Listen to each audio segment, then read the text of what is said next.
எந்த பிராணாயாமம் செய்தாலும் முதல்ல கொஞ்சம் ஃபோர்ஸ்ஃபுல் ப்ரீத்திங் பண்ணிட்டு தான் செய்யணும். இந்த ஃபோர்ஸ்ஃபுல் ப்ரீத்திங் பண்ணுறது எதனாலன்னா நம்ம பாடியில் இருக்க கார்பன் டை ஆக்சைடு அதை கம்ப்ளீட்டாக என்ன செய்யணும், வெளியேற்றது வந்துட்டு உள்ளே ஆக்சிஜனை கொடுத்து தான் வெளியேற்ற முடியும், எல்லாம் வெளியேற்ற முடியாது. இப்போ பாடியில் உள்ள வந்துட்டு ஆக்சிஜனை கொடுக்கணும்னா சுவாசத்தை அதிசக்தமாக உள்ளே எடுத்து லங்ஸுக்குள்ளே நிறச்சிக்கிட்டு லங்ஸில் வருகிற கார்பன் டை ஆக்சைடை என்ன செய்யணும், கம்ப்ளீட்டாக எடுத்து வெளியில் தான் மீண்டும் உள்ளே ஏற்றணும், வெளியே தரணும். அப்படி முதல்ல எந்த யோகாவில் போனாலும் சரி, any yoga, any type of யோகான்னு இருக்கும், எந்த டைப்பில் போனாலும் சரி தான் உங்களுடைய லைஃப்பில் நீங்கள் நல்லா படித்து வைங்களா. முதல் பாகம் படிக்க வேண்டியது ஃபோர்ஸ்ஃபுல் ப்ரீத்திங் கண்டிப்பாக பண்ணியிருக்கணும். ஃபோர்ஸ்ஃபுல் ப்ரீத்திங் 4 ஸ்டெப்பு பண்ண முடியாமல் இருந்தாலும் ஃபஸ்ட்டு ஸ்டெப்பாவது கொஞ்சம் ஃபோர்ஸ்ஃபுல் ப்ரீத்திங் பண்ணும்போது இந்த கார்பன் டை ஆக்சைடெலாம் வெளியில் போகும், பாடி எனர்ஜெட்டிக்காக டியூன் ஆகும். அது கழிஞ்சது நமக்கு நாடி சுத்தி பிராணாயாமம் மற்றொரு பிராணாயாமங்களை தான் பண்ணணும். நம்ம கார்பன் டை ஆக்சைடு வெளியே போக போக தான் நம்ம பாடியில் வந்துட்டு அக்னி வளருது. அக்னின்றது நம்ம உடம்புல இருக்கிற சூடு. அந்த அக்னி கூட தான் வியாதிகள் குறையும். அக்னி இல்லாமல் இருந்தால் நமக்கு வியாதிகள் கூடிகிட்டே இருக்கும். முதல்ல பசியின்மை, ஃபுட் எடுக்க முடியாமல் முதல் வியாதி அதுதான். இப்போ பித்தம் உங்களுக்கு கூடுதலாக ஒர்க் ஆகாது, அதிகமாக. இப்போ முதல்ல அந்த ஃபுட்டை நீங்கள் பார்க்கும்போது ஃபுட்டு கண்டன்சி உங்களுக்கு ஃபுட்டு எடுக்க உங்களுக்கு அந்த அக்னி இல்லைன்னு வைங்க, பசி இல்லாமல் வந்தாலே உடனே வியாதி தொடங்கியாச்சு. ஆமாம், உடனே அதனால தான் இந்த ஃபோர்ஸ்ஃபுல் ப்ரீத்திங் பண்ணும்போது இந்த அக்னிசார கிரியைன்னு அதுக்கு பேர். இந்த ஃபோர்ஸ்ஃபுல் ப்ரீத்திங் அதுக்கு பேர் அக்னிசார கிரியை. அக்னிசார கிரியைன்னா உடம்பில் இருக்கிற தீயை மூட்டுவது, தீயை கூட்டணும். எத்தனை தோறும் தீ கூடும் தோறும் வாதம் பித்தம் கபம் திருதோஷங்கள் அத்தனையுமே போகும். இப்போ வாதம் பித்தம் கபம் நமக்கு ஈக்குவலைஸ் பண்ணால் மட்டும்தான் நம்ம உடம்பு வந்துட்டு ஆயுள் விருத்தி கூடுவது, அல்லாமல் கூடவே செய்யாது. சில ஆளுகளுக்கு வாத நாடி கூடி இருக்கும், சில ஆளுகளுக்கு பித்த நாடி இருக்கும், சில ஆளுக்கு கப நாடி இருக்கும். கபம்னு சொன்னால் தெரியும் இல்லை, கோழை லங்ஸ்லாம் அந்த சளி. அப்போ பித்தம் அதே மாதிரி, பித்தம் அதிகரிக்குமா இருந்தால் நம்ம பித்தம் மஞ்சக்காமாலை மென்டல் டிசீஸ் வேறு உருவாகுகிறது பித்தத்தினால. அடுத்தது வாதத்தில் வந்து 84 வித வாதங்கள் இருக்குது. இந்த 84 வித வாதமும் நமக்கு என்ன முட்டு வாதம், பின்ன அதே மாதிரி காந்தவாதம், பின்ன அதோட ஜலவாதம், இப்படி வந்துட்டு மந்தவாதம், இப்படி வாதங்கள் நிறைய இருக்குது. மகோதரம், இப்படி நிறைய வாதத்தில் இருக்குது. நிறைய வியாதிகள் 84 வித வாதங்கள் இருக்குது. அது தளர்வாதம், ஒரு சைடு தளரும், அந்த தளர்வாதம். அப்போ அதே மாதிரி அது சொல்ல முடியாது, ஏற்று வரை சொல்லலாம். அப்படி நிறைய வாதங்கள் இருக்குது.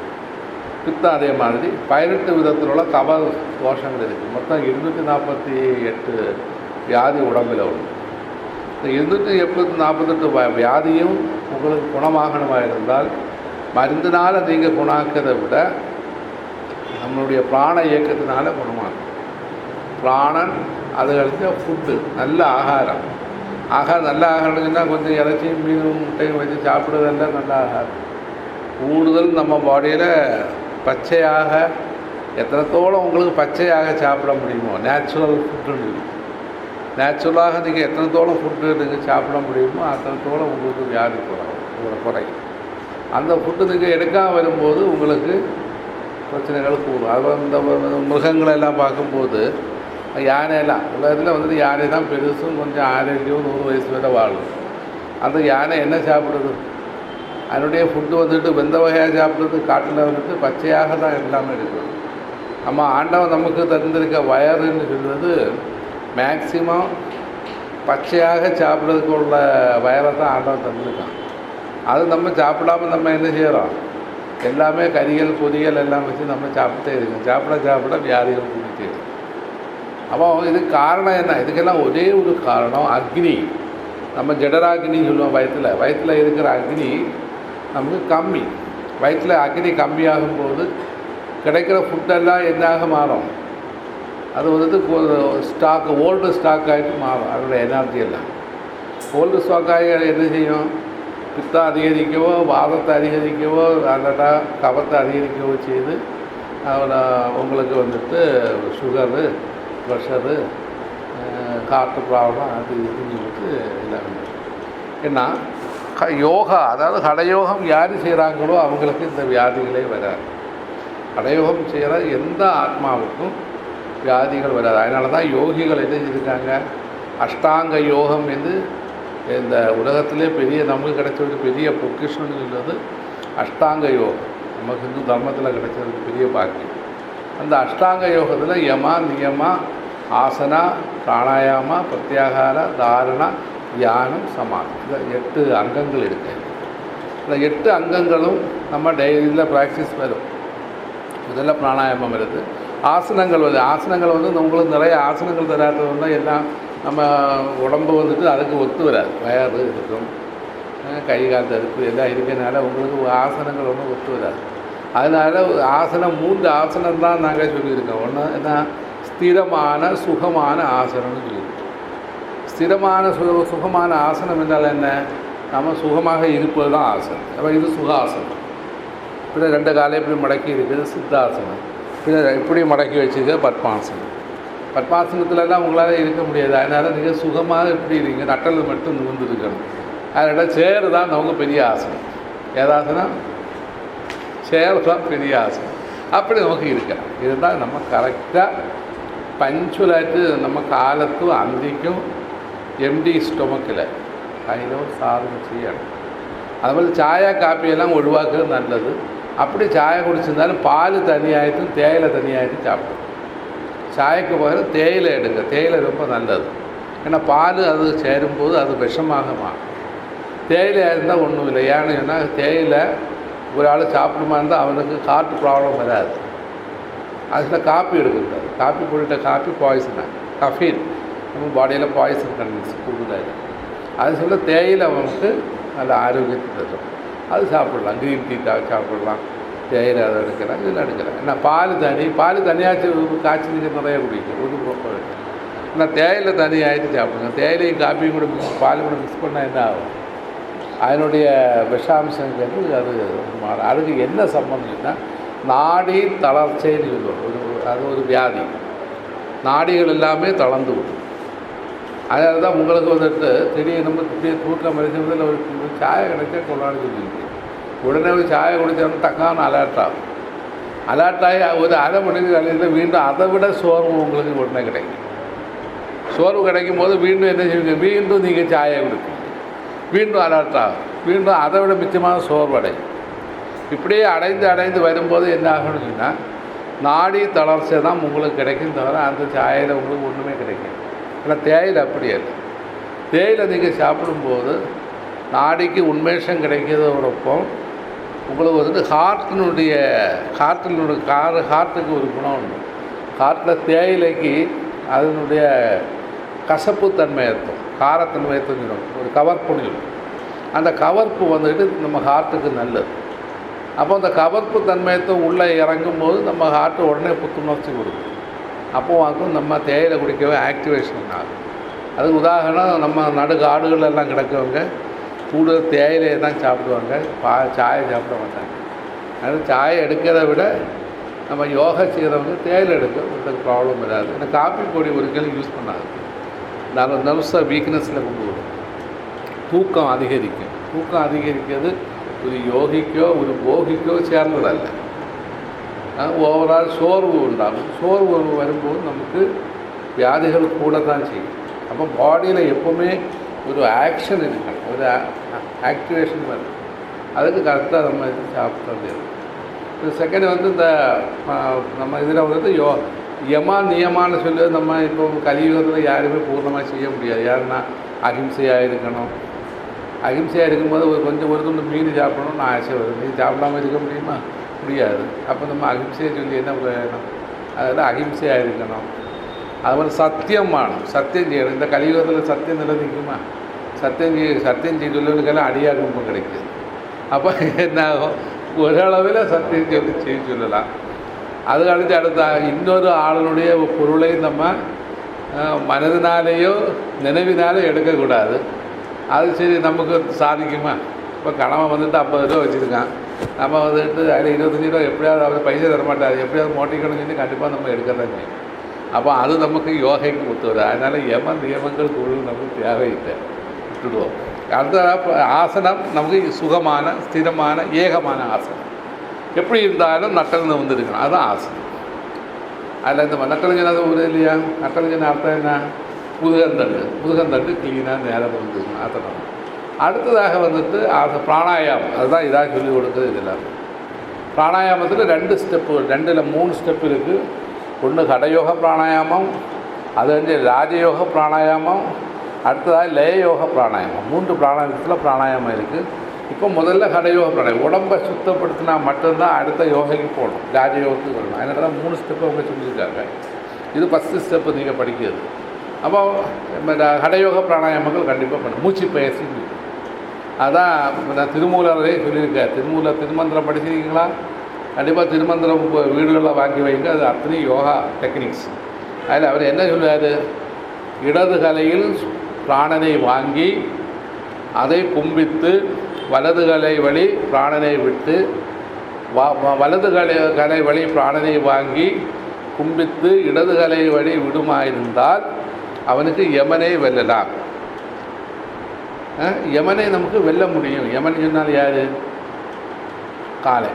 காலன்னு நமக்கு வெல்லலாம். அதனால் கண்டிப்பாக பிராணாயாமம் செய்யுங்க. அதுக்கு மீனிங் என்ன, நம்ம பாடியில் ஆக்சிஜன் கூட கூட யமன் ஓடிடும்.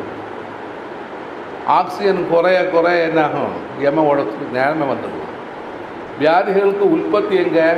இப்போ உள்ள டாக்டர்ஸுக்கு விரலெல்லாம் வச்சு இப்படி ப்ரெஷர் எல்லாம் பார்ப்பாங்க, அதில் இருந்து பார்ப்பாங்க அது ஆக்சிஜன் கூடியிருக்கா இல்லை. ஆக்சிஜன் குறைவாக இருந்தால் ஐயோ இந்த ஆளுக்கு இப்போ இது கம்மி, வைட்டமின்ஸ் கம்மி, ஆக்சிஜன் கம்மின்னு சொல்லுவாங்க. அவங்களே சொல்லுவாங்க டாக்டர்ஸை. இப்போ உள்ள அலோபதி டாக்டர்ஸே என்னங்க போய் யோகா செய்யுவாங்க. எதனால் யோகா செய்யுறாங்கன்னா நம்ம பாடியில் ஆக்சிஜன் கம்மி. அவங்க அதுவும் தான் இனி வரும்போது தான் காட்டி தரலாம், அந்த ஒரு மிஷின் இருக்குது. அப்போ நம்ம பாடியில் ஆக்சிஜன் கூட வரணும். ஆக்சிஜன் கூட தான் வியாதிகள் பறந்து ஓடும். ஆனால் ஒரு மனுஷன் வந்துட்டு உங்களுக்கு இறைவன் தந்த ஆயுசத்தின தெரியுமா 120 வயசாகும். இந்த 120 வயசை நம்ம எத்தனை நாள் வாழ்ந்தோம், நம்ம எத்தனை காலம் வாழ்ந்தோம்? நம்ம வாழலை. நம்ம இப்போ என்ன செய்யணும், கூடுபோனால் எத்தனை வருஷம், 60 வயசுல வாழ்வீங்க. 60 வயசு எப்படி, 60வது வயசுல இருக்கும் அம்மான்னு எழுதி கையை பிடிக்காது, எங்கள் இடுப்பம் கையை பிடிப்போம், அம்மா அப்பா ஓடுது. அது 40ன்னு அவங்க இது. பாக்கி 80 வருஷம் நம்ம வேஸ்ட்டு. அப்போ நான் சொல்கிறது 120 வயசு அவன் ஆயுசு தந்தால் 120 வயசில் நமக்கு வாழணும். அதான் இதுக்கு இவர் என்னுடைய குருநாதர் சுவாமி உமேஷ் சந்தஜி. இது இந்திரா காந்திக்கு எல்லாம் குரு. நம்ம இந்திரா காந்தி இவங்க எல்லாம் இவர் எத்தனை வயசில் போனாங்கன்னா 120வது வயசில் சமாதி ஆகிறார்.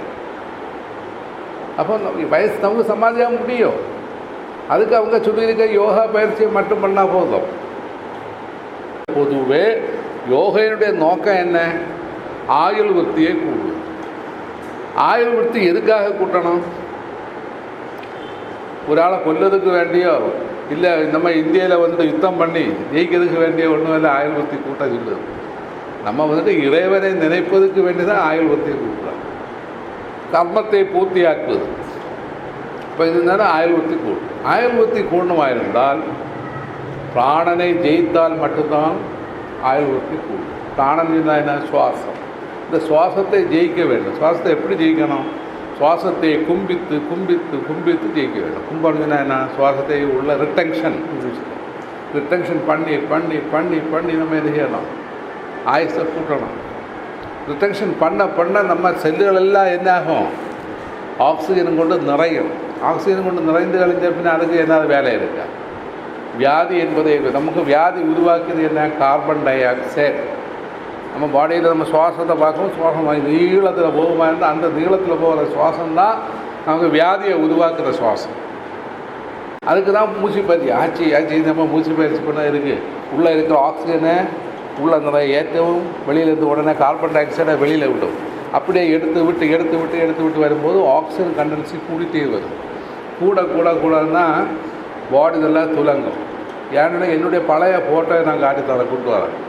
என்னுடைய பழைய ஃபோட்டோவில் பார்த்தா உங்களை மாதிரி உள்ள கலரில் தான் இருப்பேன். ஏன் இப்போ நான் வெளுத்துருக்கேன்னு சொன்னால் அந்த மூச்சு பயிற்சி பண்ணி பண்ணி தான் எனக்கு வெளுப்பே வந்தது.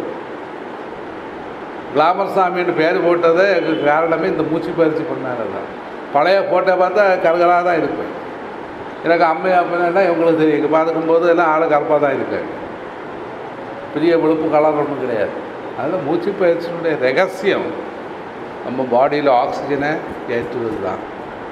ஆக்சிஜனை ஏற்றும்போது நமக்கு ஒரு மாதிரி இந்த இது எல்லாமே போகும், கிட்னி ஃபங்க்ஷன் கிளியராகும், ஹார்ட்டு லங்ஸு இது மாதிரி எல்லாமே கிளியராகும். அதனால் இது மனம் தெரிஞ்சு டெய்லி 2 வேளை என்ன செய்திருக்கணும், மூச்சு பயிற்சி பண்ணி தான் தீரணும். அதில் எந்த மாற்றமும் கிடையாது. மன அழுத்தம் வியாதியினுடைய முக்கியமே மன அழுத்தம் தான். துக்கங்கள் கூடுதல் காரணமே மன அழுத்தம் தான் துக்கங்களுக்கு காரணம். மன அழுத்தம் கூட கூட என்ன செய்யும், வாழ்க்கையே வேஸ்ட் ஆகிடும். உங்களுக்கு மன அழுத்தமே தேவையில்லை. யோகா ஆயுதம் செய்துட்டு மனதை விட்டுக்கப்பா, வாரது போல் வரட்டு, வந்தது போல் நமக்கு வாழலான்னு சொல்லிட்டு ஒரு ஃபீலிங்ஸ் നിങ്ങൾക്ക് வரணும். நீங்கள் அது இல்லாமல் மன அழுத்தத்தை வச்சு நீங்கள் என்ன சாதிக்க போகிறீங்க? இங்கே மன அழுத்தம் கொண்டு நீங்கள் ஏதாவது கொண்டு வந்தீங்களா? அதான் பகவான் கிருஷ்ணன் கேட்டார், நீங்கள் ஏதாவது கொண்டு வந்தீங்களா? நீங்கள் ஏதாவது இங்கே அனுபவிக்கிறது கொண்டு வந்தீங்களா? இல்லையா, இங்கே உள்ளதானே நம்ம அனுபவிக்கிறோம். அது போனால் போகட்டும், வந்தால் வரட்டும் என்னுள்ள ஒரு ஃபீலிங்கில் நீங்கள் என்ன செய்யணும், வாழ படிக்கணும். நம்மளுடைய இப்போ 99 நான் எங்கே கிளாஸுக்கு போனாலும் 99% ஆளுகள் இப்போ மன அழுத்தம், டிப்ரெஷன் வியாதி. என்னத்தை நான் அங்கே நாகராஜனுக்கு மருந்தெடுக்கிறேன், அரசந்த விவசாயத்துக்கு மருந்தெடுக்கிறேன், நைட்டில் தூக்கம் இல்லை, அது இல்லை, இது இல்லை சொல்லிட்டு அவங்க அங்கே ஒன்றா சொல்லிட்டு இருக்காங்க. இதுக்கெல்லாம் காரணம் என்ன? மன அழுத்தம் தான் காரணம். இப்போ மன அழுத்தம் வர காரணம் என்ன? உடம்பு நீங்கள் சொல்லுறது கேட்கல. மன அழுத்தத்துக்கும் முக்கியமாய் பிராணாயாமம் தான் செய்யணும். பிராணாயாமம் செய்து செய்து மன அழுத்தத்தை குறைக்க வேண்டும். இப்போ அடுத்ததாக வந்துட்டு கோபம், தாபங்கள், அஷ்டராகங்கள். இந்த அஷ்டராகங்கள் குறையணமாக இருந்தாலும் இது தான், அதெல்லாம் இது சைக்காலஜிக்கல் ப்ராப்ளம் தான். இந்த வியாதி என்ன? எல்லாமே கோபம் ஒரு வியாதி, துக்கம் ஒரு வியாதி, அதே மாதிரி உள்ள டிப்ரெஷன்ஸ் எல்லாமே ஒரு வியாதி, தாபம் ஒரு வியாதி, அதே மாதிரி தான் ஆசை ஒரு வியாதி. நமக்கு ஆசை ஒரு வியாதியாக இருக்கும், நல்லா புரியணும் நீங்கள். அப்போ 8 ராகங்களும் ஒரு வியாதி தான். அஷ்டராகங்கள் காமம், குரோதம், லோபம், மோகம், மதம், ஆச்சரியம், தம்பு, இப்படி எல்லாமே இதெல்லாம் ஒரு வியாதி தான். இந்த வியாதி வந்துட்டு நம்ம மற்றவங்களுக்கு வேண்டி நம்ம சமர்ப்பணம் பண்ணலாம். இப்போ ஒய்ஃபு என்ன செய்யணும், ஒய்ஃபுக்கு வந்து இந்த வியாதி இருந்தால் என்னாகும், ஹஸ்பண்டுக்கு அங்கே வாழ முடியாது, ஹஸ்பண்டுக்கு இந்த வியாதி இருந்தால் ஒய்ஃபுக்கும் வாழ முடியாது. அப்படி நமக்கு எல்லாருக்கும் வியாதி தான். இந்த வியாதியை மாற்றுவதற்கு இந்த யோகா தான் முக்கியம். அதனால் யோகா நல்லா பண்ணுது. சரி, நமக்கு இனி அனிலோமா வில்லோமா பிராணாயாமம். போன கிளாஸில் நாடி சுற்றி நம்ம ப்ராக்டிஸ் பண்ணிங்க இல்லையா? அனிலோமா வில்லோமான்னு சொன்னால் பேலன்ஸ்டுன்னு அர்த்தம். இம்பேலன்ஸாக இருக்கிற பிராணன். இப்போ நீங்கள் இப்படியே பார்க்கும்போது இப்படியே நீங்கள் சுவாசத்தை வெளியில் விட்டு பாருங்க. அப்போ ஏதாவது ஒரு சைடு நாடி தான் உங்களுக்கு ஓடும், மற்ற நாடியில் கொஞ்சம் சுவாசம் தான் போகும். உங்களுக்கு லெஃப்ட் சைடில் இது ஓடுது. இன்றைக்கி என்ன கிழமை? ஞாயிற்றுக்கிழமை. லெஃப்ட் சைடில் ஓடுது. உங்களுக்கு ரைட்டில் ஓடுது. உனக்கு சூரியகலை ஓடுது, குழப்பம். இன்னைக்கு ஞாயிற்றுக்கிழமை சூரியகலை நல்லா இருக்குது. உங்களுக்கு வந்து சூரியகலையாக்கம் ஓடணும். ஆனால் உங்கள் வீட்டுக்குள்ளே ஏதோ ப்ராப்ளம் இருக்குது, அதனால தான் லெஃப்ட்டில் ஓடுது. ஃபுல்லாக உனக்கு 2 ஓடாது. இப்படி பாரு, அது யோகா தீவிரங்களுக்கு மட்டும்தான் ஓடும். தப்பாக நினைக்காத. இதை மக்கள் படிக்கிறதுக்கு வேண்டியது. அதில் சரம் பார்ப்பதுன்னு அர்த்தம் இதுக்கு பேர். சுவாசம் அப்படியே விடுங்க. அப்போ அதில் ஃபோர்ஸாட்டு ஏன் நாடியில் ஓடுதுன்னு மட்டும் பார்த்தா போதும். உங்களுக்கு நேராக லெஃப்டில் ஓடுது. லெஃப்டில் ஓடும்போது உங்களுக்கு பெண்மயத்தும் ஓடுது. பெண்மயத்தும் ஓடும்போது அதுவும் வீட்டில் பிரச்சனைகள் நிறைய இருந்துருக்கு. அதுதான் இதனால் டென்ஷன். ரைட் சைடு சூரியகலை கொள்ளலாம். இன்னைக்கு சண்டே நல்ல டைம். ஏன்னா நீ நினைக்கிறது எல்லாம் கை கூடணும்னு உள்ள டைம் ஆகும் உங்களுக்கு. அது லெஃப்டா ரைட்டா? ரைட்டு ஓடுது. அப்போ கொள்ளலாம், உங்களுக்கு வியாதிகள் குறையும். உனக்கு லெஃப்டில் ஓடுது. அப்போ உனக்கு கலையை மாற்ற வேண்டியிருக்கு. அதில் கலை மாற்றதெல்லாம் இன்னும் லாஸ்ட் சொல்லுது. என்ன அதுக்காக மாற்ற. உனக்கு ரைட்டா? ரைட்டோடு கொள்ளலாம் ஆனால் வந்ததா உங்களுக்கு என்னாச்சு எங்கே உங்களுக்கு எங்கே உங்களுக்கு யார் கலை ஓடுது லெஃப்டாக ஓடுது உனக்கும் சமயம் கொள்ளாது காரணம் தான் நிறைய தாட்ஸ் அங்கே ஓவராக இருக்குது தாட்ஸ் வைப்ரேஷன் ஜாஸ்தி சந்திரகிரகணம் இன்னைக்கு ஓடக்கூடாது இன்னைக்கு ஞாயிற்றுக்கிழமை சூரியன் எழுதுங்க இந்த இப்படியாவது படித்ததுனால உங்களுக்கு இது பாடமாகிடுது காலமை எழும்பும் போது காலமை எழும்பி உடனே பார்க்க வேண்டியது புரியுதா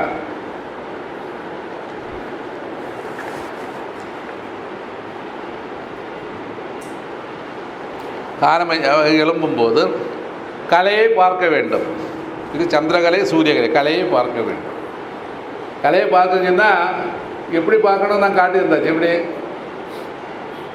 இப்படி அடித்து பார்க்கும்போது ஏதில் ஃபோர்ஸாக ஓடுதோ அதுதான் அந்த இது இடது கலை இது வலது கலை இடது கலைங்கன்னா சந்திரன் வலது கலை சூரியன் சந்திரகலை சூரியகலை ஓடுது அப்போ ஞாயிற்றுக்கிழமை எழுதுங்க ஞாயிற்றுக்கிழமை சூரியகலை ஓட வேண்டும் காலமை மட்டும் நீங்கள் சூரியகலையை பார்த்தா போதும் ஓடினால் அன்று நடக்கிற காரியங்கள் அனைத்துமே நல்ல காரியங்களாக இருக்கும்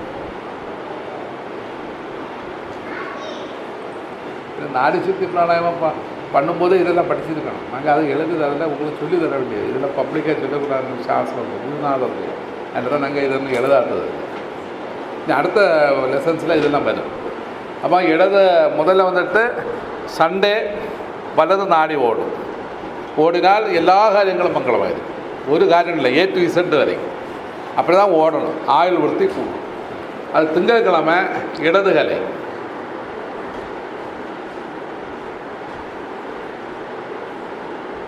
சந்திர நாடி அப்போ அதனால தான் திங்கள் அதுக்கு பேர் திங்கள் என்றால் சந்திரன் என்ற அர்த்தம் சந்திர நாடி ஓடும் செவ்வாய்க்கிழமை வலது நாடி ஓடும் செவ்வாய்க்கிழமை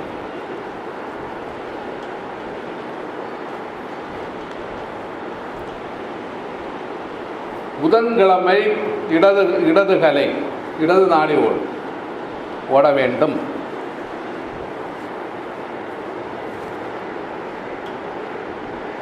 வியாழக்கிழமையில் மட்டும் நீங்கள் நினைக்கணும் 2 காரியங்கள் வளர்ப்புறை தேய்ப்புறை ஒன்று வளர்ப்புறை தேய்ப்புறையில் வலது நாடியும் வளர்ப்புறை இடது நாடியும் ஓடும் வியாழக்கிழமையில் மட்டும் இப்படி சேஞ்சு பார்க்கணும் நீங்கள் இது பார்க்கணும் கலண்டர் பார்த்து தான் நீங்கள் செய்ய வேண்டியது இடது கலை வலது கலை அப்போ எப்படி வளர்ப்புறைக்கு வலது கலையும் வலது கலையில் இடது கலையும் தேய்ப்புறைக்கு வலது கலையும் ஓட வேண்டும்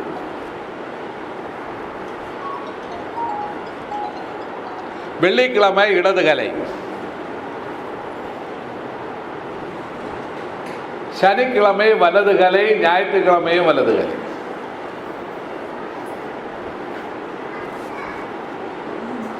அப்போ நீங்கள் 6 மணிக்கு எழுப்பி நீங்கள் இது பார்க்குமா இருந்தால் அந்த நாடிக்கு மாறாக ஓடுமா இருந்தால் உங்களுக்கு ஆப்போசிட்டாக தான் நடக்கும் எல்லாம் நல்லா நடக்காது என்னதான் புரியலை பார்க்காம இல்லை எனக்கு வேறு வழி சொல்லி தரேன் நீங்கள் அப்படி நீங்கள் யோகி எனக்கு அப்புறம் இங்கே யோகியாக வந்துருக்கு துரோகியாக வரல அதெல்லாம் எல்லாமே சொல்லி தந்துடுவோம் அப்போ வலது கலை இடது கலை மாறி நம்ம வைப்போம் இது இடது கலை ஓடுது இன்றைக்கி யாருக்கெல்லாம் இடது கலை ஓடுது இன்றைக்கி கையை நல்லா உயர்த்த முடியலையோ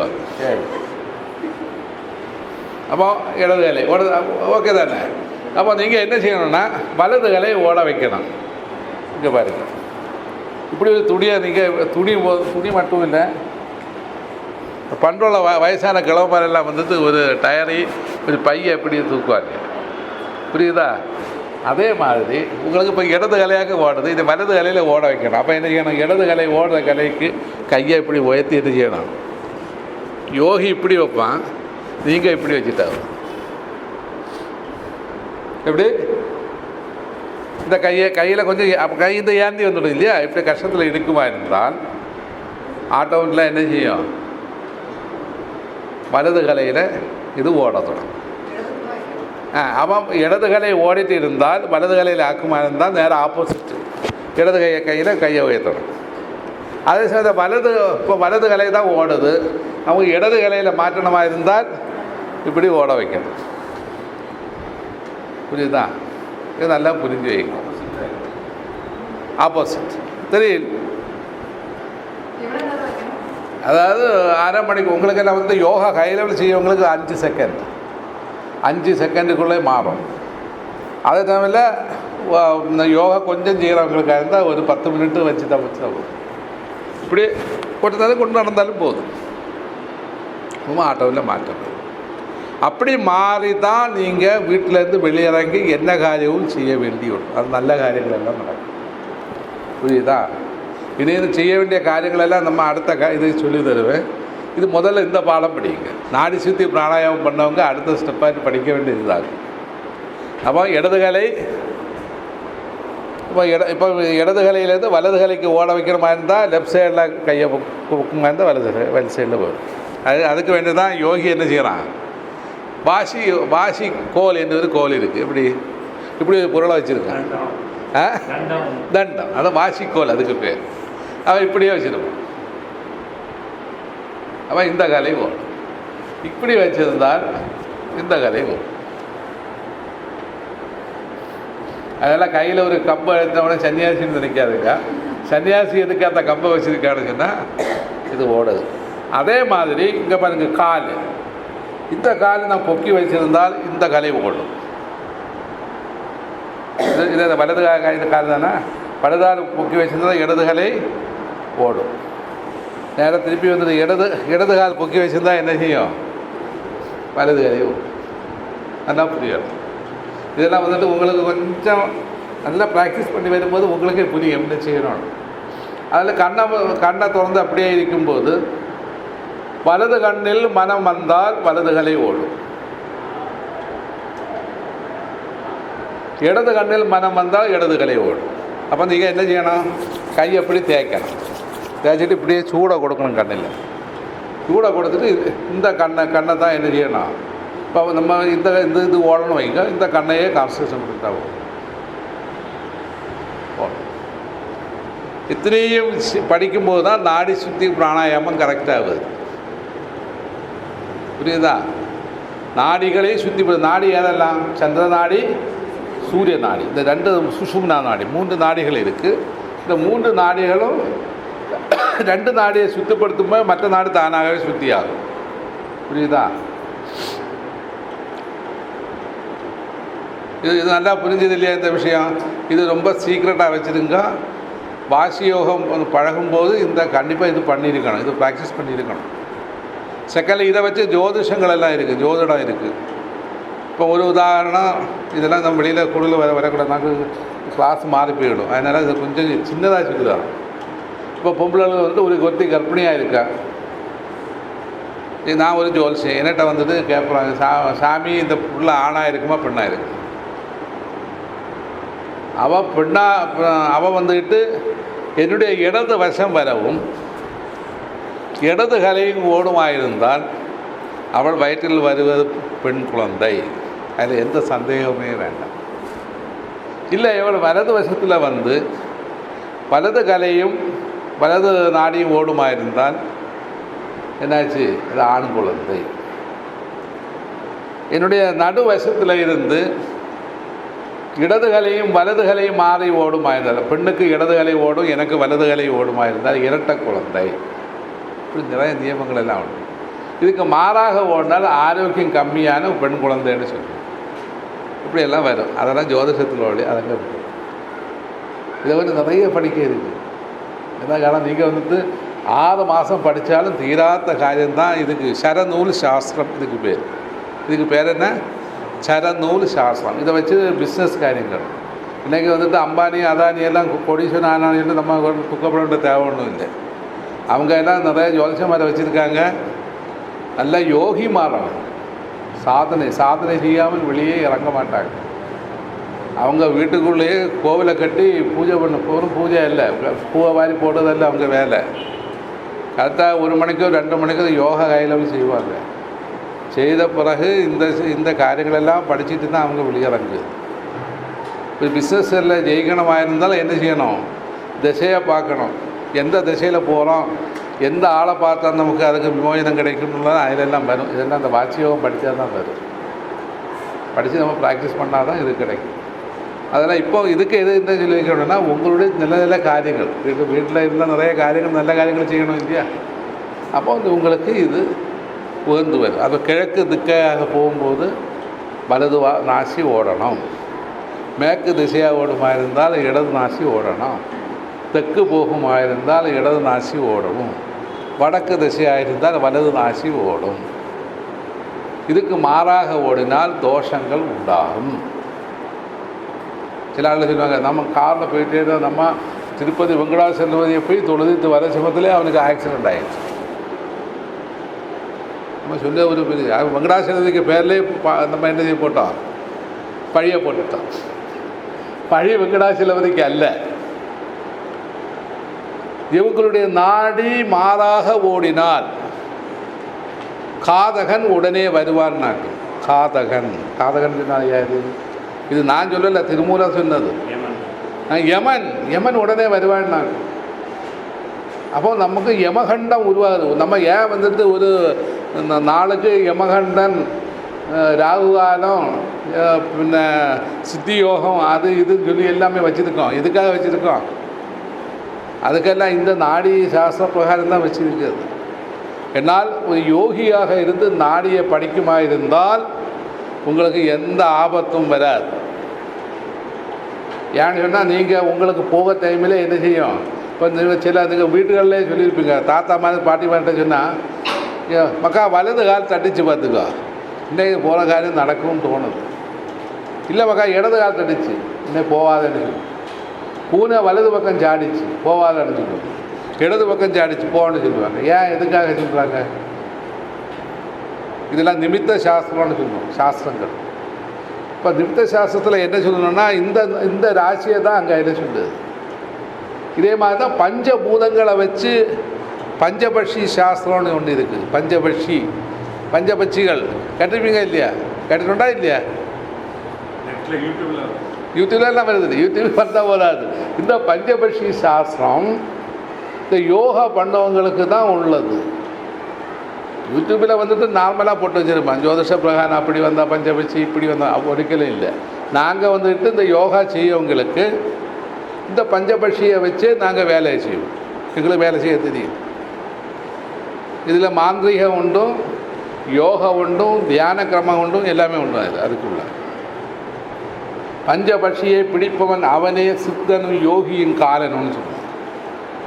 யமனாக்கும் அவன். அப்போ ஒரு உதாரணம் சொன்னால், உங்களுடைய பட்சியையும் என்னுடைய பட்சியையும் படுபட்சியை நான் எடுத்துக்கிட்டு உங்களுடைய பட்சியை நான் அடித்தா போதும்.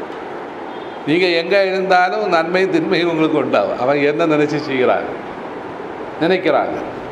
அதுக்கு மாந்திரிக பூஜைகள் ஒன்றும் செய்ய வேண்டிய தேவையில்லை. நமக்கு ஒரு பூஜை, ஏது பூஜை? நாடி சுத்தி பிராணாயாமம் தான் நமக்குள்ள பூஜை. நாடியை பூரணகலையில் நின்று படுபட்சியையும் ஊன் பட்சியையும் நீ அறிந்து அடிக்குமா இருந்தால் நீ எது நினைத்து அடுத்தாயோ அதுவே சாதித்து விடும். இது நான் சொன்ன வாக்கில் போகிற சொன்ன வாக்கு. நாடியை ஊண்டி, நம்ம நாடி சாஸ்திரம் சூஷ்ம நாடியை சுவாசத்தை இழுத்து அங்கே எங்கே ஏற்றி இறக்கி 3 நாடி ஈக்குவலைஸ் பண்ணலாம். 1:1:1 உள்ள ஈக்குவலைஸ் பண்ணலாம். அப்போ இப்படி அடிக்கும்போது 2 நாடி வழி உள்ள சுவாசம் ஒருபோல் இருக்கும், அங்கே எங்கே கூடாது. அப்படி ஒருபோல் இருக்குது. அது இந்த நாடி சுத்தி பிராணாயாமம் செய்யும்போது மட்டும்தான் அது வரும். அப்படி ஒருபோல் இருக்கும்போது நமக்கு என்ன நடக்குது? சந்திர நாடி, சூரிய நாடி, சுழிமுனை, இந்த 3 நாடி ஈக்குவலைஸ் ஆகும். ஈக்குவல் 1:1:1 சுவாசம் அந்த லெவலுக்கு ஈக்குவலாக நிற்கும். அந்த சமயம் உன்னுடைய பட்சியை நீ பிடிக்கணும். பஞ்சபட்சியில் உள்ளது. அதில் வந்துட்டு கோழி வரும், மயில் வரும், உக்கில் வரும், இப்படி நமக்கு 5 பட்சிகள் வரும். அது உங்களுக்கு இப்போ புரியாது, அது ஜோதிஷத்தில் தான் உண்டு. அது அவருக்கு கொஞ்சம் புரிஞ்சுது. அதனால தான் அது சொல்லுது. அதனால் அது புரியாத விஷயம் சொல்லிட்டு போயாரு நான் சொல்லி. அப்படி வரும்போது நான் எந்த பட்சியை பிடிக்கணுமோ அந்த பட்சியை பிடிச்சா போகும். இப்போ ஒரு உதாரணம், உங்களுடைய நட்சத்திரம் என்ன? பூசம். அப்போ எனக்கு நட்சத்திரம் பூசம். அப்போ எங்களுடைய பட்சின்னு சொல்கிறது உக்கிலுங்க. நான் கேட்டீங்களா, சிவப்பும் கருப்பும் கூட சேர்ந்த ஒரு பட்சி உண்டு, செம்போத்துன்னு சொல்லுவோம். அல்லது உக்கிலுக்கு கேட்டிருப்பீங்களா, கண்ணல்ல சிவஜிவையாக இருக்கு, அதான் பட்சி. இந்த பட்சி வந்துட்டு ஓடும்போது நம்ம இந்த ஜாதகத்திலே வரும், அந்த ஜோதிஷத்திலே வரும், இன்றைக்கி இன்ன பட்சிகள் இன்னென்ன சமயங்களில் ஓடிட்டு இருக்குன்னு சொல்லுவோம். அதில் அது பார்த்தா போதும், பஞ்சபட்சி சாஸ்திரம் படித்தா போதும், அது வரும். அந்த பட்சியை பிடிச்சிக்கிட்டு நம்ம என்ன செய்யலாம், இப்போ உனக்கு ஒரு நல்ல காரியம் செய்யணும், நல்ல காரியத்துக்கு வரும். சாமி எனக்கு நான் இது பேங்க்கில் பரீட்சை எழுதியிருக்கேன், இன்றைக்கி இன்டர்வியூவாக்கு, இன்னைக்கு இன்டர்வியூக்கு கண்டிப்பாக பாஸ் ஆகிட்டேன், நான் குருநாதனை உங்களை தான் நம்பி இருக்கேன். நீங்கள் கேட்குது, நான் உன்னை ஃபுல்லாக உன்னோட நட்சத்திரம் என்னான்னு கேட்பேன். அப்போ உன்னோட நட்சத்திரத்தில் இருக்க பட்சியை நான் பிடிப்பேன். பிடிச்சிட்டு என்னுடைய நட்சத்திரத்தில் இருக்க பட்சியையும் கூட வச்சு நான் வசியத்தை பண்ணிவிட்டேன். வசியம் என்ன தெரியல, அதுக்கு ஒரு சின்ன மாந்திரிக மந்திரங்கள் எல்லாம் உண்டு. அதில் மந்திரம் தேவையில்லை, அந்த ஆக்டு தான் தேவை. போ நடக்கும் என்று சொல்லி விட்டா போதும். நடக்குமோ என்று நீ கேட்கக்கூடாது, நடக்கும்னு சொன்னால் நடக்கும்னு சொல்லி தான் போகணும், மோன்னு கேட்கக்கூடாது. நடக்கும் ஏன்னா அங்கே போய் இன்டர்வியூவில் என்ன அவன் பாப்பாப்பான்னு சொல்லுவான், நீ கரெக்டாக ஆன்சர் கொடுப்ப, கரெக்டாக நீ பாஸ் ஆகிட்டு வந்து. அதுதான் அந்த பட்சி சாஸ்திரத்தினுடைய விசேஷம்.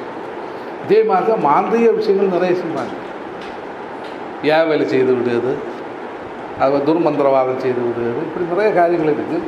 அதில் தான் சொல்லுவான், பஞ்சபட்சியை எவன் படித்தானோ அவன் பக்கம் போகாதே, அடுத்த போகிற சொல்லியிருக்கு. பட்சியை படித்தவன்கிட்ட பக்கத்தில் போகாதே. ஏன்னு சொன்னால் அவன் ஏதாவது என்ன செய்து விடுவார், கீ லாக் பண்ணி விட்டுருவான். அது மாந்தி. அதே சமயத்தில் அடுத்த என்ன சொல்லுவார், நாடி சுத்தி எவன் பண்ணுறானோ அவனுக்கு பஞ்சபட்சி உதகாதடான்னு சொல்லிட்டார்.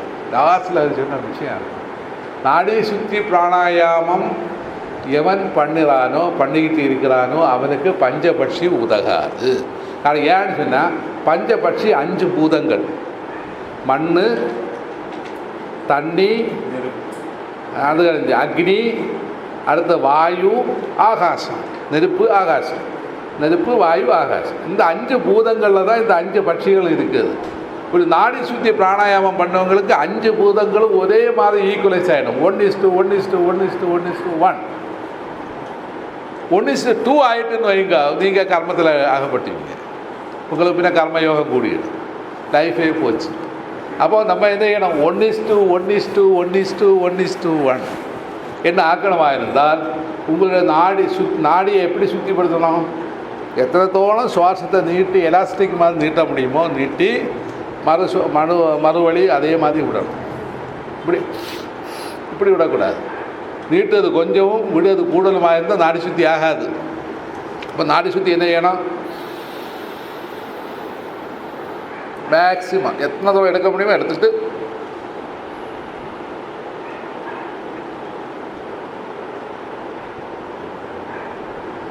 கம்ப்ளீட்டாக விடணும். விடும்போது கரெக்டாக விட்டுக்கணும். ஏன்னா அந்த எண்டு வரைக்கும் வரணும். அந்த சுவாசம் நீட்டி எடுக்கும்போது ஒரு எண்டு வரும், சுவாசம் விடும்போது ஒரு எண்டு வரும். அந்த எண்டு வரை வராமல் நீங்கள் நாடி சுற்றி செய்யக்கூடாது. கடவுள் உள்ள கார்பன் டை ஆக்சைடு கூட கிடக்கக்கூடாது. அப்படி நீங்கள் நாடி சுற்றி செய்யுமா இருந்தால் உங்களுடைய பேலன்ஸு என்ன ஆகும், 1:1:1 அப்படி வரும். பஞ்சபூதங்கள் என்ன செய்யும், 5 பட்சிகளும் 1:1:1:1 அப்படி வரும்போது உங்களுடைய எனர்ஜி என்ன செய்யும், ஈக்குவல் ஆகிட்டு இருக்கும். இப்போ நாடி சுற்றி பிராணாயாமம் செய்கிற ஆணுக்கோ பெண்ணுக்கோ மந்திரவாதம் ஏற்காது. நல்லா புரியணும். உங்களுக்கு ஏவல் இருக்கான்னு எவராது சொன்னால் அவனுக்கு செருப்பை கலத்தி அடிக்கும். ஏன்னு சொன்னால் பிராணாயாமம் பண்ணுறதுக்கு ஏவல் வராது. ஏன் வராதுன்னு சொன்னால் இவன் பஞ்சபட்சியை பிடிச்சி தான் மந்திரவாதம் செய்வான். மந்திரவாதம் தெரிஞ்சவன், இப்போ ஒருத்தருக்கு தெரியாது, அது வேறு விஷயம். ஏதாவது மந்திரங்களை வாதிட்டு கிடப்பான். அது இல்லை பஞ்சபட்சி. அதுதான் இதுக்கே கொடுத்துருக்கா, பஞ்சாங்கத்தில் என்ன கொடுத்துருக்கா, பஞ்சபட்சி என்று சொல்லிட்டு அங்கே கொடுத்துருக்கா. என்ன இந்த நட்சத்திரக்காரங்க இந்த பட்சி இந்த பட்சி இந்த பட்சி இந்த பட்சி இது கொடுத்துருக்கா. அப்போ உங்களுக்கு ஏதாவது பட்சியில் கண்டிப்பாக இருந்தால் தீரும். அந்த பஞ்சபட்சியிலே சாஸ்திரம், இப்போ உனக்கு கோழியாக இருந்தாலும் அது கோழி தூங்குவது, சாப்பிடுவது, அது கழிச்சு என்ன செய்யுது, டான்ஸ் ஆடுறது ஒன்றும், அது ஆனந்தப்படுவது, அது கழிச்சு என்ன படுபட்சி அதாவது இறக்குது. இப்படி ஒரு 5 வேலைகள் அது செய்யும்போது தான் பஞ்சபட்சின்னு அதுக்கு பேர். 5 பவர். இந்த டைமில் தான் இந்த தெரிஞ்சவன் என்ன செய்வான், உனக்கு வந்துட்டு அந்த கோழி நல்லா டான்ஸ் ஆடிட்டு இருக்குமா, இந்த கோழியாக உன்னுடைய ஜாதகத்தில் இருக்க பட்சி அந்த டைமில் வந்துட்டு அது என்ன செய்யணும், டான்ஸ் ஆடிட்டே இருக்குது, நல்லா ஆனந்தமயமாக இருக்குவா இருந்தால் மந்திரவாதம் ஒன்றும் செய்ய முடியாது. ஏன் செய்ய முடியாதுன்னு சொன்னால் அங்கே செய்தால் அவருக்கு தான் அடி கிடைக்கும் தவிர உங்களுக்கு கிடைக்காது. அதே அந்த கோழி தூங்குமா இருந்தால் என்ன கண்டிப்பாக கிடையாது, உங்களுக்கு தான் கிடைக்கும். அப்போ கோழி சாப்பிட்டு இருந்தாலும் கிடைக்காது, நல்லா டான்ஸ் ஆடிட்டு இருந்தாலும் கிடைக்காது. அது தூங்கவோ மயக்கமாகி கிடப்போ மரண யோகத்தில் இருக்கவோ ஏதாவது செய்தால் மட்டும்தான் உங்களுக்கு இந்த மாந்தையை உங்களுக்கு ஏவலையாது, அல்லது ஏற்காது. ஏன்னா ஒரு யோகிக்கு இந்த 5 பட்சிகளும் என்ன செய்யும், ஈக்குவலாக நிற்கும். அதாவது பிருத்தியு ஜலம், பிருத்திவினா மண், நீர், நெருப்பு, அது மாதிரி என்ன காற்று, ஆகாசம், 5 ஒரே மாதிரி நிலந்து எப்படியே நிற்கும், ஈக்குவலாக நிற்கும். அப்போ அவங்களுக்கு மனம் எப்படி இருக்கும், அமைதியாக இருக்கும். அவங்களுக்கு தான் மன அமைதி கிடைக்கிது, எல்லாத்துக்கும் கிடைக்காது. அப்போ அந்த மன அமைதியாக இருக்கவங்களுக்கு இந்த 5 பட்சிகள், அந்த பஞ்ச பட்சியில் 5 பட்சிகளை ஈக்குவலாக நிற்கும். ஒரு பட்சிக்கு போகிற எந்த கேடும் இருக்காது. அப்படி வரும்போது உங்களுக்கு யாருக்கு மந்திரவாதம் செய்ய முடியும், யாருக்கு ஏவலை செய்ய முடியும்? யாருக்கு பில்லி சூரியங்கள் வரும், ஒன்றும் வராது, பேயும் வராது. காரணம் பே வர பக்கத்தில் வராது, ஓடும், ஐயா தான் ஓடும் ஐயான்னு வரும். யாருக்குமே அங்கே வர முடியாது. ஏன்னா நம்மளுடைய நாடி ஈக்குவலைஸாக அக்னியாக எப்போவுமே தொடங்கிக்கிட்டு நிற்கும். அதான் நாடி சுத்தி பிராணாயாமத்தினுடைய விசேஷம். இது நல்லா புரியணும் நீங்கள். அதை இப்போ அது போல சரம் பார்க்கணும். நாடி சரம் பார்க்கவனுக்கு பின்ன என்ன வேண்டாம், சரம் பார்ப்பவனுக்கு மறுபிறப்பு இல்லை. அதுதான் அகஸ்தியர் சொல்லியிருக்காரு. அகஸ்தியர் மறுபிறப்பு அவனுக்கு இல்லைடா, சரம் பார்க்கவனுக்கு வேறு ஒன்றும் இங்கே இல்லை. சரம் பார்க்கறதுக்கு இந்த பூமியில் எந்த துக்கங்களோ ஆபத்துகளோ ஒன்றுமே வராது. அவனுடைய ஆயுளோ 120 வருஷம் வரைக்கும் நீடிக்கும். ஏன்னு சொன்னால் அவன் சரம் பார்த்து தான் ஓட இதில் நடக்கிறான். அவனுடைய வாழ்க்கையில் எல்லாமே வெற்றிங்கன்னா என்ன, நீங்கள் எந்த கர்மத்தில் போகும்போதும் சரம் பார்த்து போகும்போது அது ஜெயிக்கும். Plus mark. இப்போ ஒரு தடவை ஒரு மந்தையை பார்க்க போகணும், மந்தை எனக்கு ஒரு சைன் போட்டு தரணும். நீங்கள் இங்கேருந்து போகும்போது மந்தையை தியானம் பண்ணணும். மந்தையை தியானம் பண்ணிவிட்டு சரத்தை ஓட வச்சு சரம் மாற்றி மறைக்க உங்களுக்கு தெரியுமே. இப்போ ஒரு தானம் மோசமான சரம் ஓடுமாயிருந்தால் அதுக்கு ஆப்போசிட் சரத்தை நீங்கள் ஓப்பன் பண்ணி விடலாம். விட்டு கலைஞ்சது உங்களுக்கு அந்த சரம் பார்த்துட்டு வலது காதை வெளியில் வச்சு போங்க. கண்டிப்பாக அங்கே போகும்போது என்ன செய்வான், கூட மந்திரி அன்னைக்கு அவன் கோபத்தில் இருக்கிற மந்திரி என்ன செய்வான், உங்களை பார்த்த உடனே அவருடைய கோபம் மாறிவிட்டது. அவன் உடனே என்ன செய்வான், சைன் போட்டு கையில் போடுங்க. இது நல்லா புரியணும். அதே மாதிரி வாக்கு ஜெயிக்க போகிறவங்களுக்கு, பரீட்சை பாஸாக போகிறவங்களுக்கு சரம் பார்த்து போகணும், போய் பரீட்சை எழுதணும். அந்த இதில் மார்க்கு 100%, அது எந்த மாற்றம் கிடையாது. அது அதனுடைய ரியல் இல்லை, புரியணும். இதுதான் சரநூல் சாஸ்திரம். சரநூல் சாஸ்திரம் நீங்கள் போகர் 10,000 போகர் 10,000 அதுவும் இல்லாமல் இருந்தால் பின்ன வேறொரு புக்கு இருக்குது. சித்தர்களுடைய பாடல்கள் நிறைய புக்ஸுக்கு இருக்குது. அதை நீங்கள் படிக்கும்போது இந்த சரநூல் சாஸ்திரத்தை பற்றி நல்லா படிக்கலாம். படித்தா மட்டும்போதாவது ப்ராக்டிஸ் பண்ணும்போது அதுக்கு முன்னதாக நாடி சுற்றி பிராணாயாமம் ஹை லெவல் பண்ண பிறகு தான் இந்த சரம் ஓட படிக்க முடியும். புரியுதா? நீங்கள் பெரிய ஜோதிஷனாக மாறலாம், நீங்கள் ஒரு ஜோதிஷம் படிக்காண்டாம். ஏன்னு சொன்னால் உங்களை நாடியை பார்த்துக்கிட்டே வரவங்களுக்கு எந்த காரியமும் சொல்லலாம் கண்டிப்பாக படிக்கும். நீங்கள் பொய் சொன்னாலும் படிக்கும். ஏன்னு சொன்னால் நம்ம வலது கலையை ஓட வச்சு தான் பொய் சொல்லுவோம். அது பொய்யா இருக்கட்டும், குழப்பம் இல்லை, பொய்யா இருக்கட்டும். என்னாலும் அந்த கேட்க ஆளு கண்டிப்பாக அது படிச்சு. நாங்கள் எல்லாம் வந்துட்டு ஜோதிஷம் அங்கே அட்டை படிச்சுட்டா வந்தோம். நான் ஒரு ஜோதிஷனாக நாங்கள் சரம் பார்த்து தான் ஜோதிஷத்தை சொல்லுவோம். அது ஜோதிஷம் கரெக்டாக இருக்கும், கரெக்டாக அனுபவிச்சு தான் இருக்குது. இதில் நிறைய நல்ல காரியங்கள் இருக்குது. அதுகள் இந்த இதில் தான் சாயா புருஷ தரிசனம்னு சொல்லிட்டு ஒரு யோகா இருக்குது. அது உங்களுக்கு நீ போக சொல்லுதல்ல. அந்த சாயா புருஷ தரிசனத்தில் வரும்போது உங்களோட நிழலையே நீங்கள் தியானம் பண்ணி அமோகமான வெற்றிகள் நமக்கு அடையலை. இந்த சாயா புருஷ தியானம் தெரிஞ்ச ஆளுகள் தான் நிறைய ஆளுகள் இன்றைக்கு வந்துட்டு பெரிய கோடீஸ்வரர் மாதிரி ஆற்றி இருக்கிறாங்க. ஏன்னு சொன்னால் அந்த சாயா புருஷனை வச்சு நிறைய சம்பாதிக்கலாம். சம்பாத்தியம் வேற ஒரு சம்பாத்தியம் இல்லை, நம்ம வேலை செய்து தான் பைசா உண்டாக்கணும், அது வேறு விஷயம். ஏன்னா அந்த வேலை செய்யும் போது ப்ளஸ் பாயிண்ட் நமக்கு கிடைக்கணும். இப்போ ஒரு உதாரணம், ஒரு 100 ரூபாய்க்கு வேலை செய்து 500 ரூபா கிடைக்கணும்னு ஆசைப்பட்டு சாயா புருஷனை வச்சுட்டு செய்யுமா இருந்தால் கண்டிப்பாக அவனுக்கு அந்த இது கிடைக்கும். நமக்கு படிக்க நம்ம இங்கே வந்துட்டு ஒரு தினம் பாப்பராயத்து பிச்சை எடுக்க விட்ட தேவையில்லை, நமக்கு எல்லாம் கோடிச்சோன்னு ஆகலாம். நான் இறைவன் எல்லாமே தந்துருக்கான். அதை தான் சித்தர்கள் பாடினாங்க, பொக்கிஷம் உமக்குள்ளே இருக்கிறது நீ எடுத்து பகிர்ந்து கொள்ளு சொல்லியிருக்கான். பொக்கிஷம் இல்லை என்னத்தை, நிறைய நிதி நமக்குள்ளே இருக்குது. அந்த நிதியை நமக்கு தெரியாமல் நம்ம என்ன செய்கிறோம், நாய் அலைஞ்ச மாதிரி நம்ம அலைஞ்சிட்டு கிடக்குறோம். எப்படி அங்கே அது கிடைக்குமா இது கிடைக்குமா என்னென்ன கிடைக்குன்ட்டு அலைஞ்சிட்டு கிடக்குறோம். நமக்குள்ள நிதி இருக்குது. அந்த நிதிக்கு முன்னோடி தான் முதல்ல நம்ம இந்த நாடி சுத்தி பிராணாயாமம் செய்ய முடியும் இல்லையா? இதில் ஏதாவது சந்தேகம் இருந்தால் கேளுங்க, எடுத்து நம்ம அனுலோம வில்லோமம் போகும். இனி அடுத்தது அனுலோம வில்லோம பிராணாயாமம். அனுலோமா வில்லோமா மீனிங் பாடி டெம்பரேச்சர் ஈக்குவலைஸ் பண்ணும். 1:1. தணுப்பு வந்தாலும் உங்களுக்கு 1:1 இருக்கும். ஹீட் சூடு வந்தாலும் 1:1. ஏன்னா சூடும் தணுப்பும், കാരണം நம்மளுடைய பாடி 2ஆக பாகம். ஒன்று அதனால தான் அர்த்த நாடி சொல்லிடும். நம்மளோட லெஃப்ட் சைடு எப்போவுமே பெண் மயத்துவம், ஆண் மயத்துவம் வந்து நம்மளுடைய ரைட் சைடு. இப்போ இது ரெண்டையும் பெண்மயத்துவம் கூடும்போது, ஆண்களுக்கு பெண்மயத்துவம் கூடும்போது அவங்களுக்கு மரணம் நிச்சயம். அதே சமயத்தில் ஆண்களுக்கு ஆண்மயத்துவம் கூடியிருந்தால் அவங்களுக்கு ஆயுள் உத்தி கூடும். இது நம்ம யோகையில் ரொம்ப விசேஷமான பாயிண்ட் நோட் பண்ணுவீங்க. அடுத்ததாக வந்து பெண்ணுக்கு பெண்மயத்துவம் கூடும்போது பெண்மயத்துவம் கூடுதலாயிருக்கு. ஏன்னா அவங்களுக்கு ஆரோக்கியம் ஆயுசு எல்லாம் கூடும். இந்த பெண்ணுக்கு ஆண்மயத்துவம் கூடுமாக இருந்தால் அவங்களோட ஆயுள் உத்தி கம்மி. அவங்களுக்கு வியாதிகள் கூடும், துக்கங்கள் கூடும், மனச்சஞ்சலம் கூடும், இதுபோல் எல்லாமே கூடும். ஏன்னா இது ரெண்டையும் யோகா வழியில் என்ன செய்யலாம், ஈக்குவலைஸ் பண்ணலாம்.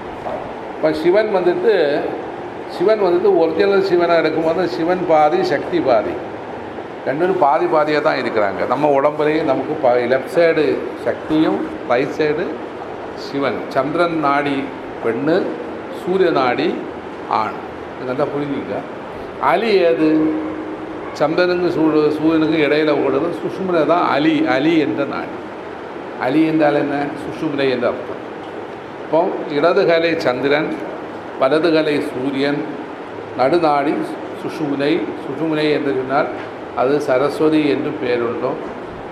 மற்றது Yamuna, Ganga, Saraswati. Yamuna left side, Ganga right side, Saraswati அது சுழிமுனை.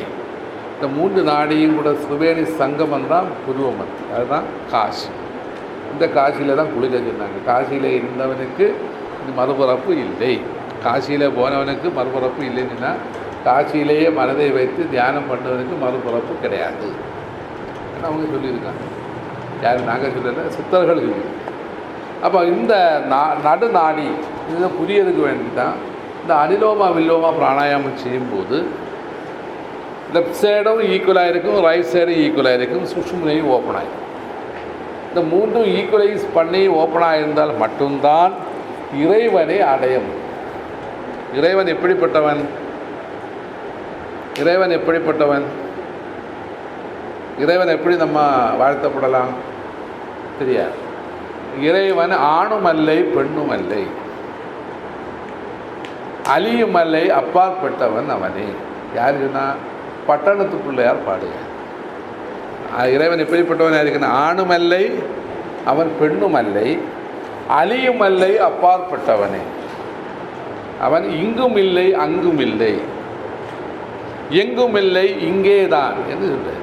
இங்கே இருந்து விரலை இப்படி கூட்டி காட்டுறேன். இங்கும் இல்லை, பூமியில் கிடையாது இறைவன், ஆகாசத்திலேயும் கிடையாது இறைவன். இது எங்கே இல்லை, நீங்கள் நினைக்கிற சுருக்கத்திலேயும் இறைவன் இல்லை.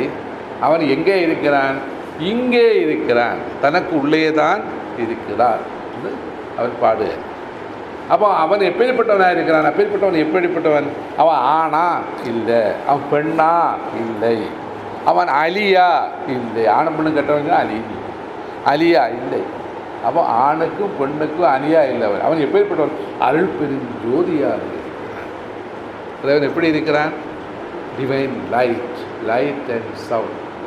இறைவன் ஜோதியாகவும் நாதமாகவும் இருக்கிறார்.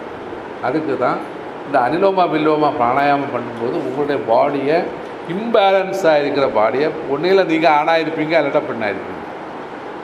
நீங்கள் ஆணும் பெண்ணும் கெட்டவனாக இருப்பீங்க. ரெண்டும் இல்லாமல் மூன்றும் நம்ம இல்லாமல் என்ன செய்யணும்? இருக்க வேண்டும். ஏன்னு சொன்னால் இப்போ ஒரு உதாரணம் சொன்னால் அப்போ நம்ம எவர் வந்துட்டு ஆணாக இருக்க நம்ம சொல்லுறோம் ஆணுன்னு சொல்லுவோம். நாங்கள் வந்துட்டு நாடி பார்க்கும்போது எவர் பெண்ணாக இருந்தால் இடதுகரை ஓடுமா தான் இவர் பெண்ணாக, இவர் நித்தியமும் பெண்ணாக இருந்தால் இவங்களுக்கு ஆயுள் குறையும். நீ தான் அப்போ நீ தான் எடுக்கிற, நீ வந்துட்டு பெண்ணாக இருந்தால் உனக்கு ஓகே, ஆயுள் விருத்தி பெண்மயத்தம் கூடியிருக்கு. ஏன்னா திருப்பி நீ ஆணாகி மாறினாலும் என்னாகும்? உங்களை ஆயுள் விருத்தி குறையும். ஆயுள் விருத்தி குறைய வந்துட்டு நம்ம இன்னும் வியாதிகளில் எல்லாம் நஷ்டப்பட்டு போயிடும். இதுதான் நல்லா புரியணும் நீங்கள். அப்போ அதனால் இப்போ ஒரு உதாரணம் பண்டுள்ள தாத்தா பாட்டி மாதிரி சொல்லுவாங்க, மக்கா உனக்கு எங்கடா அடிபட்டு இருக்குன்னு. பயலுக்கு இடது வசம் தானே அடிபட்டுருக்கு, அப்போ குழப்பம் இல்லைன்னு. வலது வசம் அடிபடுமா இருந்தால் என்ன ஆகும்? உடனே என்ன சொல்லுவாங்க, ஐயோ பயலுக்கு நல்லா அடிபட்டுட்டேன் என்று சொல்லுவாங்க. കാരണം அடிபட்டது மட்டும்தான் அது வந்துட்டு மரண யோகத்துக்கு சமம்னு சொல்லுவாங்க. பெண்ணுக்கு இடது பக்கம் அடிபட்டால் கேடு, வலது பக்கத்தில் அடிபடுமா இருந்தால் பிரச்சனை இல்லைன்னு சொல்லுவாங்க. எனக்கு ஆனால் பெண்மயத்தத்தில் அடிபடுமா இருந்தால் அதுக்கு பவர் ஜாஸ்தியாகும், அது தோஷமாகும், கொஞ்சம் வேலை கொஞ்சம் கஷ்டமாகும். அதனால தான் ஆணுக்கு பெண்ணுக்கு நம்ம நல்லா புரியணும். ஆண்களுக்கு வலது பக்கம் அடிபடுமா இருந்தால் பிரச்சனை கூடும், பெண்ணுக்கு இடது பக்கம் அடிபட்டால் பிரச்சனை கூடும். அதுக்கு மாறாக அடிபடுமா இருந்தால் நமக்கு ஆயுள் விருத்தி பிரச்சனை இல்லை, நம்ம அதில் தப்போம். அதே மாதிரி தான் நம்ம தளர்வாதம் வரும். தளர்வாதம் வரும்போது ஆணுக்கு ரைட் சைடில் வந்தால் அவன் போக்குன்னு சொல்லிவிடுவோம், நம்ம நாடியிலே சொல்லிவிட்டுருவோம். அதிலே ஆளை பிழைக்காது கொடுக்குறது, அது மெடிசனை கொடுத்து கிடைக்குன்னு சொல்லிவிடுவோம். ஏன்னா லெஃப்ட் சைடாக இருந்தால் பிரச்சனை இல்லை, அந்த ஆள் பிழைக்கும். அதனால் பார்க்கவும் தெரியும். பெண்ணுக்கு நேரம் திருப்பி ஆகும். லெஃப்ட் சைடு ஆயிருந்தால் அது போக்கு, ரைட் சைடாக இருந்தால் போக்கு. புரியுதா? அதனால தான் நீங்கள் தாலி கட்டும்போது ஆணினுடைய இடது பாகத்தில் தான் பெண்ணை இருத்துவாங்க. ஏன் வலது பாகத்தில் இருத்தலை சொல்லு? பெண்மயத்துவத்தில் தான் பெண்மயத்துவத்தை கொண்டு இருத்துவாங்க. பெண் ஏன் ரைட் சைடில் இருத்துமா? ரைட் சைடில் ஒரு பெண்ணாக இருத்துமா இருந்தால் அந்த பெண்ணுக்கு என்ன பேர்? ரைட் சைடில் ஒரு பெண்ணாக இருத்துமா இருந்தால் அந்த பெண்ணுக்கு என்ன பேர்? சகோதரின்னு சொல்லுது. ஒரு பெண்ணு ஒரு ஒரு ஆண் பிள்ளையோட வலது பாகத்தில் பெண்ணு வந்து இருந்தால் அவள் சகோதரி, இடது பாகத்தில் இருந்தால் அவள் மனைவி. இதுதான் ஏன்னா லெஃப்ட் சைடு வந்துட்டு பெண்மயம். நல்லா புரியணும், நல்லா இதெல்லாம் புரிஞ்சு தான் இந்த யோகைக்கு வர முடியும்.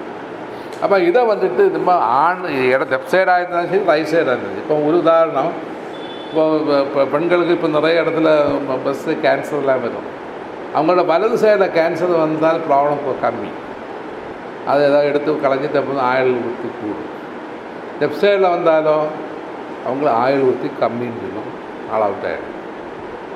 இது நல்லா புரியணும். அப்போ நம்ம பெண்ணுக்கு எப்போவுமே லெஃப்ட் சைடு கேடாகும். லெஃப்ட் சைடில் எந்த கேடும் வரக்கூடாது.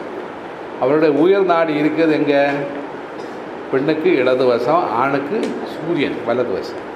இப்போ நமக்கு ஆண் பிள்ளைகளுக்கு என்ன செய்யணும்? சூரியகலை எப்போவும் நல்லா ஓடணும், பெண்களுக்கு சந்திரகலை ஓடணும். இது மாறாக ஓடுமா இருந்தால் அவங்களுக்கு வியாதிகள் அதிகரிக்கும், துக்கங்கள் அதிகரிக்கும், கஷ்டங்கள் அதிகரிக்கும், தௌர்பல்யங்கள் அதிகரிக்கும், இதெல்லாம் சொல்லணும். அப்போ இந்த அனுலோம வில்லோம பிராணாயாமம் செய்யும்போது இந்த ரெண்டையும் ஈக்குவல் பண்ணும்போது என்ன நடக்குது? அப்போ தான் முருகன் வந்துட்டு உணருவான். இடது பாகம் யார்? பார்வதி. நம்மளுடைய வலது பாகத்தில் சிவபெருமான். நடு பாகத்தில் யார் இருக்கிறார்? ஷண்முகன் இருக்கிறான். ஏன்னா 6 முகத்தோடு கூடி யார் இருக்கிறார்? சுப்பிரமணியம் என்று பேர். சுப்பிரமணியம் ஒளி என்று அர்த்தம், வேற ஒன்று. அந்த ஒளி நமக்கு. அப்போ என்ன செய்யணும்? வலது மூக்கை அடைத்து இடது மூக்கு வழி 4 செகண்ட் சுவாசம் நோட்டி இழுக்கணும். 1 2 3 4 4 எடுத்துட்டு மூக்கை அடைச்சி 16 செகண்ட் உள்ளே வைக்கணும். 1 2 3 4. ஏன் 16 செகண்ட் உள்ளே வைக்கிறான்? ஒரு சுவாசத்தினுடைய கால்குலேஷன் 16 அங்குலம். 4 அங்குலம் சுவாசம் உள்ளே வந்து எத்தனை 12 அங்குலம் சுவாசம் வெளியிலே போகும். இந்த 12 அங்குலம் சுவாசத்தை யார் குறைத்து குறைத்து வருகிறாரோ அவங்களுக்கு ஆயுள் விருத்தி கூடும். 12 அங்குல சுவாசத்தை விட கூடி வருமா இருந்தால் அவங்க ஆஸ்மா ரோகியாக மாறும், க்ஷயரோகிணி. நம்மளுடைய சுவாசத்தை என்ன செய்யணும்? யோகா செய்து செய்து என்ன செய்யணும்? குறைச்சி குறைச்சி குறைச்சி குறைச்சி குறைச்சி குறைச்சி சீரோயில் கொண்டு வரணும். சீரோயில் கொண்டு வந்தால் மோட்சம் ஆகிடும். மூக்கு வழி பின்ன சுவாசம் இல்லாமல் வந்து மோட்சம். அதெல்லாம் போக போக உங்களுக்கு புரியும்.